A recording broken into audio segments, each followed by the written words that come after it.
Have you ever walked past an old, forgotten piece of wood and wondered what stories it holds?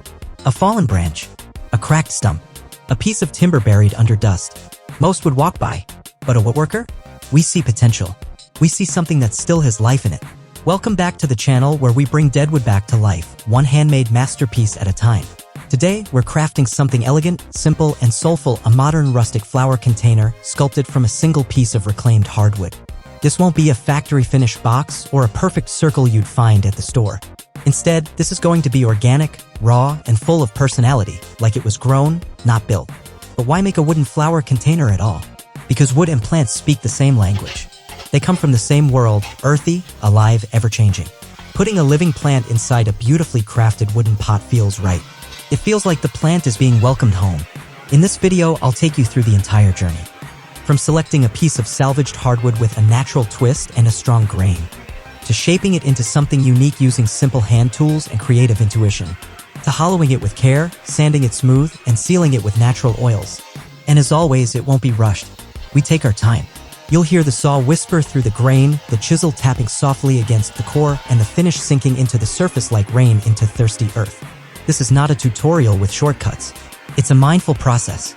It's about slowing down, breathing in the scent of fresh-cut wood, and connecting with the rhythm of handcraft. So whether you're here to learn, to get inspired, or simply to enjoy the peaceful process of transformation, you're in the right place. Grab your headphones, settle in, and let's turn this forgotten log into a home for something green and living. Welcome to the workshop.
Every good project starts with the right piece of wood. Today, we're working with a solid, aged piece of black walnut, naturally weathered, but still strong and beautifully grained. It's been drying in the corner of the workshop for over a year, and now it's ready to shine. We begin by measuring and marking the log, deciding how tall and wide we want the container to be. For this build, I'm going with a medium-sized form, 12 inches tall, 8 inches in diameter. Just enough room for a small indoor fern or succulent arrangement. Using a Japanese pulse saw, I slice through the wood following the grain. The pulse saw gives clean cuts with less effort and lets me control the process more gently than a power saw. Every stroke peels back a layer of time. Then comes the sanding block, 80 grit handheld. I remove the outer bark, revealing the warm, dark wood beneath. The contrast is already magical. Part 2, hollowing the coarse 6,000 characters. Now comes the heart of the project, creating the hollow center where the plant will live. This is where precision and patience matter most. To start, I draw a circle on the top surface, leaving a 1.5-inch rim all around for structural support. I drill a series of starter holes inside the circle using a 1-inch Forstner bit. Once I've opened up the center, I switch to a chisel and mallet, slowly removing layers of wood. Each chip that flies out makes the pot lighter in both weight and feel. Hollowing by hand is not the fastest method, but it allows me to feel the wood. I notice knots. I follow the grain. I avoid weak spots and reinforce the walls if needed. After the rough shaping is done, I use a rounded rotary sanding bit to smooth the cavity. The goal isn't perfection, it's comfort and flow. The plant roots won't complain about uneven curves, but they'll appreciate a smooth, breathable home. I also drill 2 small drainage holes at the bottom. These will keep the soil from sitting in water, extending the life of both the pot and the plant. Part 3, sculpting the exterior 3,200 characters. With the inside complete, I turn to the outside, the part everyone will see. This is where I let the wood speak. Instead of carving a uniform cylinder, I follow the log's natural shape. One side is slightly sloped, almost like a shoulder. I keep that curve. It adds character. I smooth out rough edges using a flat disc on an angle grinder. The tool glides over the surface like wind across water, revealing the deep chocolate hues of the walnut. The grain dances under light, changing as I rotate the piece. Using carving gouges, I add subtle groove lines down one side, like bark lines or flowing water. These aren't decorations. They're fingerprints. Marks that say this was made by hand. Then I soften all the corners and round the top rim. The pot starts to look less like a log and more like sculpture. Part 4, the signature touch 3,000 characters. At this point, I step back, take a breath, look at the piece from all angles. Then I add my final touches. I carve a simple symbol near the base, a small tree inside a circle. It's my maker's mark. Not too flashy, just enough to say this piece was made with intention. Then I add a copper inlay on the front, a small strip embedded into a natural crack. The contrast of metal and wood is striking, and it strengthens a weak point in the grain. I do a final round of fine sanding, 220 grit, and blow off all the dust. The surface is now satin smooth, ready for finishing.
pot is shaped and detailed, we move on to the finishing stage.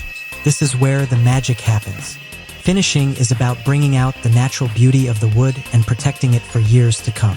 For this flower pot, I'll be using a blend of boiled linseed oil, beeswax, and a bit of lemon oil for fragrance. I begin by applying a generous coat of the oil with a soft cloth. As soon as the oil touches the wood, the grain comes to life. The golden hues of the oak deepen, and the texture becomes even more pronounced. I rub the oil in gently, working with the grain of the wood, allowing it to soak in. The oil penetrates deeply, nourishing the wood and revealing the depth of the grain. I take my time with this step, making sure to cover every inch of the surface. After a few minutes, I wipe off the excess oil with a clean cloth. I leave the pot to rest for an hour, letting the oil settle in and dry. Then I apply a second coat. This layer will provide additional protection and enhance the natural color even more. As the second coat of oil dries, I step back and admire the piece. The wood feels silky to the touch, and the grain is rich and glowing. This is the part one love most, seeing the raw potential of the wood fully realized. Now let's move to the interior. Since this is going to be a flower pot, I need to protect the inside from moisture. I apply a water-resistant, food-safe sealer to the inside of the pot. This ensures that the wood won't absorb water and helps the pot last longer. Once everything is sealed and dried, I place the pot in its new home, a space on my porch where the light filters through the leaves. I fill it with soil and plant a snake plant. The rich green of the plant contrasts beautifully with the warm wood tones. It feels like the pot has truly come to life. Now, the pot is ready to be admired, not just as a functional piece, but as a symbol of craftsmanship, care, and a connection to nature. I'm proud of this one, and I know it will bring beauty and life to whoever places it in their home. Closing thoughts and final call to action. This flower pot isn't just a piece of wood. It's a journey, a story, and a piece of art.